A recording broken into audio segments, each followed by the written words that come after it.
ప్రభునామ స్తోత్రములండి. మీ అందరికీ నా వందనాలు. అందరూ బాగున్నారండి. ఈనాటి వాక్య ధ్యానములోనికి వెళ్లే ముందు చిన్న ప్రార్థన చేసుకుని వాక్యాన్ని ధ్యానించుకుందామండి. పరిశుద్ధమైన మా తండ్రి, మీ పాదములకు వందనం స్తోత్రం. నాయన, ఈ దినం మాకు ఆశీర్వాదకరంగా చేయండి. నాయన, వాక్యం ద్వారా మాతో మాట్లాడి మమ్మల్ని బలపరచండి. మీ సన్నిధి సహాయం అనుగ్రహించి మీ కృప చొప్పున నడిపించమని మీకే వందనాలు చెల్లిస్తూ యేసుక్రీస్తు పరిశుద్ధ నామమున ప్రార్థించి ప్రారంభించుకొంచున్నాం మా తండ్రి. ఆమేన్. లోక సువార్త 6వ అధ్యాయం 9వ వచనాన్ని ధ్యానించుకుందామండి.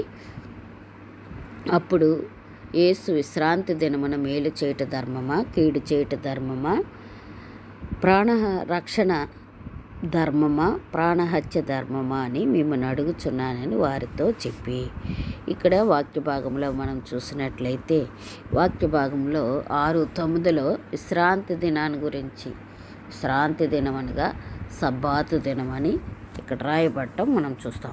అయితే విశ్రాంతి దినాన్ని మేలు చేయాలా లేక కీడు చేయాలా, ప్రాణాన్ని రక్షించాలా లేక నశింపజేయాలా అని ప్రభు అయిన యేసుక్రీస్తు వారు శాస్త్రులను పరిచయులను ప్రశ్నిస్తున్నట్లుగా ఇక్కడ వాక్యం మనకి తెలియపరుస్తుంది. ఈ వచనం నిబంధనలను పాటించటం కంటే అవసరములో ఉన్న వారికి సహాయం చేయటము, కరుణ చూపించటము, ప్రేమించటము అనేది ఎంతో మిన్నైనదని ఇక్కడ వాక్య భాగంలో మనం చూస్తున్నాం. అలాగే విశ్రాంతి దినం మానవ క్షేమం కోసమే కానీ మానవుని యొక్క క్షేమాభివృద్ధి కొరకే కానీ అభివృద్ధి కొరకే అని ప్రభు అయిన యేసుక్రీస్తు వారు తెలియపరుస్తున్నట్లుగా ఇక్కడ ఈ వచనంలో మనం చూస్తున్నాం.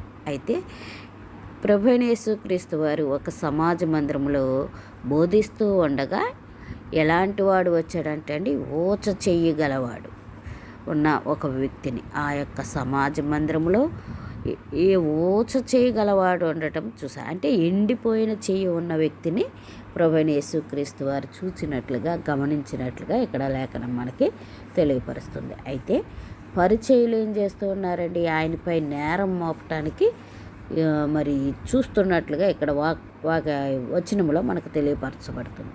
విశ్రాంతి దినాన్ని అసలు ప్రభు అయిన యేసుక్రీస్తు వారు ఏం చేస్తారో, స్వస్థపరుస్తాడో లేదో అని వారు ఏం చేస్తున్నారంటే ప్రభు వైపు చూస్తూ ప్రభువుని గమనిస్తున్నట్లుగా ఇక్కడ ఈ సందర్భం మనకి తెలియజేస్తుంది.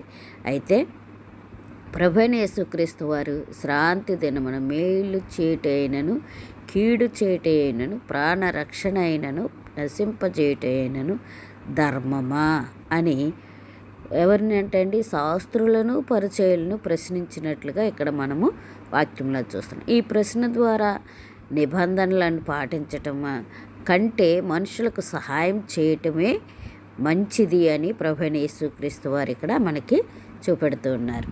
దేవుని నియమాలు మనుషుల క్షేమం కోసమే తప్ప వారిని బంధించటానికి కావని, వారిని మరి విడిచిపెట్టడానికి కావని, వారిపై నిందలు మోపటానికి కావని ఇక్కడ మనకి వాక్యం తెలియపరుస్తుంది.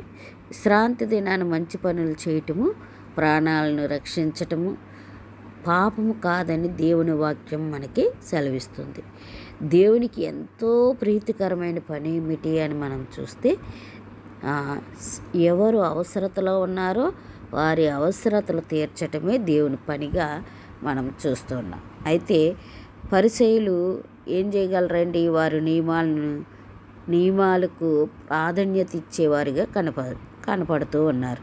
మరి ప్రభు అయితే యేసుక్రీస్తు వారు ఎలా కనపడుతున్నారంటే ఆయన కరుణను, ప్రేమను చూపెడుతున్నట్లుగా ఇక్కడ లేఖనం మనకి తెలియపరుస్తుంది. ఈ యొక్క వచనం ద్వారా యేసు ప్రభువారు ఆ వ్యక్తిని స్వస్థపరిచి విశ్రాంతి దినాన్ని కరుణ చూపటము, మేలు చేయటం అనేది చాలా అత్యవసరమని ఇక్కడ లేఖనం మనకి నేర్పిస్తుంది. కాబట్టి మనము శ్రాంతి దినాన్ని ఎవరికైనా హెల్ప్ చేయటానికి ఎటువంటి అభ్యంతరము లేకుండా వారికి హెల్ప్ చేయాలి. అదే సమయంలో దేవుని మందిరాన్ని, దేవుని పనులను నిర్లక్ష్యం చేయకూడదు. దేవుని పనులు చేయాలి. ఎవరైనా అటువంటి పరిస్థితుల్లో, అవసరతలో, బలహీనతలో ఎలాంటి పరిస్థితుల్లో ఉంటే వారిపైన మనం ప్రేమ చూపించాలి. అదే ప్రభు అయిన యేసుక్రీస్తు వారు మనకు చూపిస్తున్న దేవుని ప్రేమ. ఆ రీతిగా మనం దేవుని ప్రేమను గమనించి దేవుని కొరకు యోగ్యంగా సిద్ధపడాలని దేవుని వాక్యం మనకి హెచ్చరిక చేస్తుంది. అటువంటి కృప దేవుడు మన అందరికీ అనుగ్రహించను గాక. ఆమేన్. ప్రార్థన చేసుకుందామండి. పరిశుద్ధమైన తండ్రి, మీ పాదములకు వందనం, స్తోత్రములు నాయన. గొప్ప దేవా, నీకు స్తుతి స్తోత్రములు చెల్లిస్తున్నాం దేవా. నాయన మీకు వందనాలు మా తండ్రి. నియమాలు కంటే ప్రభా నాయన ప్రాధాన్యత నాయన ప్రభా అవసరతలో ఉన్నవారికే మీరు చూపించారు ప్రభా. వారి బలహీనతల్లో బంధింపబడిన వారికి సహాయం చేయటానికి, వారిని రక్షించటానికి మీరు మాకు నేర్పిస్తూ ఉన్నారు ప్రభా. అందుని బట్టి మీకు వందనాలు మా తండ్రి ప్రభా. రక్షించుటైనను నశింపజేయటైనను ధర్మమా అని ఇక్కడ లేఖనము తెలియపరుస్తున్నట్లుగా, అవును నాయన, రక్షించేవారిగా మరి ఇతరులకి సాయం చేసేవారిగా మమ్మల్ని సిద్ధపరచమని, నీకు ఇష్టకరంగా మమ్మల్ని మలచమని ఈ దినం వాక్యం ద్వారా మాతో మాట్లాడి ధైర్యపరిచినందుకు వందనాలు చెల్లిస్తూ యేసుక్రీస్తు పరిశుద్ధ నామమున ప్రార్థించి వేడుకొంచున్నాను మా తండ్రి. ఆమేన్. ఆమేన్.